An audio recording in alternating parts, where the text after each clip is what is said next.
कर्नाटक के विधानसभा चुनाव में कांग्रेस पार्टी ने प्रचंड जीत तो हासिल कर ली, लेकिन सरकार गठन कैसे किया जाए ये एक बेहद बड़ी चुनौती, एक बेहद बड़ी मुसीबत बन चुकी है। दरअसल यहाँ पर देखा जाए तो सीएम पद की दावेदारी को लेकर जंग छिड़ी हुई है। एक तरफ है पूर्व मुख्यमंत्री सिद्धारमैया और दूसरी ही तरफ है कांग्रेस के प्रदेश अध्यक्ष डीके शिव कुमार। और ऐसे में देखा जाए तो सियासी दांवपेच काफी फंसा हुआ है। आलाकमान ने यहाँ पर अपना अहम फैसला सुनाया, लेकिन उस फैसले से नाराजगी जाहिर कर रहे हैं डीके शिव कुमार। और इसी बीच आलाकमान सोनिया गांधी का क्या कुछ फैसला है डीके शिव कुमार के लिए, ये आपको बताने जा रहे हैं। नमस्कार, मैं प्रांशी राठौर और आप देख रहे हैं नेक्स्ट 9 न्यूज। दरअसल आपको बता दें कि यहाँ पर कुछ शर्तें रखी गई हैं। यहाँ पर फैसला ये लिया गया है कि सिद्धारमैया 2.5 साल तक मुख्यमंत्री रहेंगे और आने वाले 2.5 सालों में डीके शिव कुमार। लेकिन डीके शिव कुमार कहते हैं कि पहला हाफ पार्ट उन्हें मिलना चाहिए, यानी कि पहले सीएम उन्हें बनाया जाना चाहिए। दूसरी शर्त यहाँ पर ये रही है, दूसरा प्लान यहाँ पर ये रहा है कि डीके शिव कुमार को डिप्टी सीएम बनाया जाए और उन्हें ऊर्जा और सिंचाई मंत्रालय सौंपा जाए और प्रदेश अध्यक्ष पद भी उन्हें सौंप दिया जाए। लेकिन सिद्धारमैया का कहना है कि डिप्टी सीएम बनेंगे तो कोई दूसरा डिप्टी सीएम नहीं होना चाहिए, क्योंकि ये भी दावे किए गए हैं कि 3 डिप्टी सीएम बनाए जाने चाहिए। तो ऐसे में देखा जाए आलाकमान के सामने कई बड़ी मुसीबतें खड़ी हो चुकी हैं।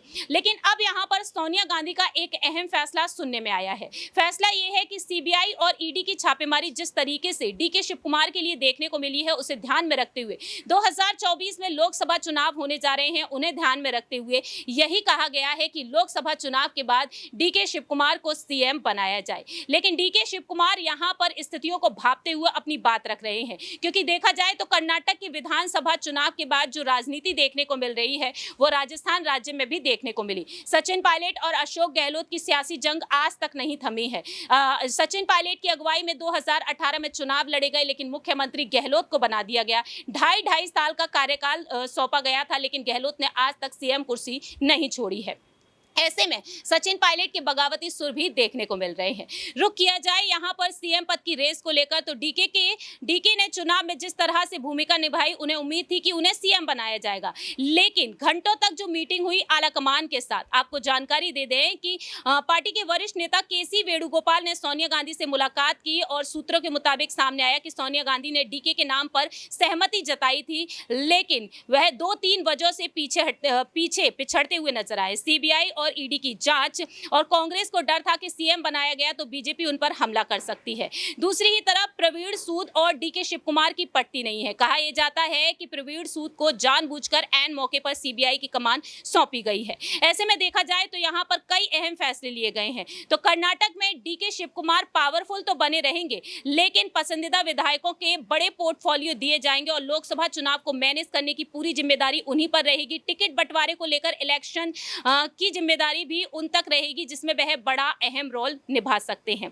उन्हें कहा गया है कि अभी वह 61 साल के हैं, उनके पास राजनीति का लंबा वक्त है। कर्नाटक में आने वाले वक्त में कांग्रेस का नेतृत्व वही करेंगे और सिद्धारमैया के पास ये आखिरी मौका है। डीके शिव कुमार गांधी परिवार के साथ यहाँ पर बहुत ही प्यारा बॉन्ड शेयर करते हैं, उनके वफादार माने जाते हैं। तो सोनिया गांधी को वह मां की तरह मानते हैं। राहुल गांधी सिद्धारमैया को सीएम बनाना चाहते हैं। सोनिया गांधी और प्रियंका गांधी डीके शिव कुमार के नाम पर सहमत है।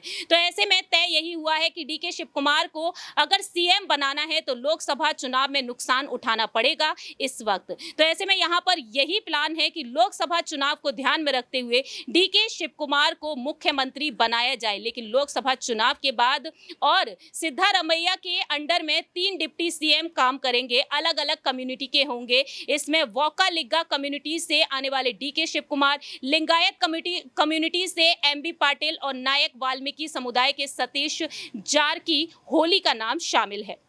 अब देखते हैं कि वाकई में कर्नाटक में जो विधानसभा चुनाव हुए हैं, इन विधानसभा चुनाव में जीत हासिल करने के बाद लोकसभा चुनाव के बाद क्या डीके शिव कुमार को सीएम कुर्सी सौंपी जाएगी या फिर नहीं। इस खास रिपोर्ट में इतना ही। बाकी की तमाम अपडेट्स के लिए देखते रहिए नेक्स्ट 9 न्यूज।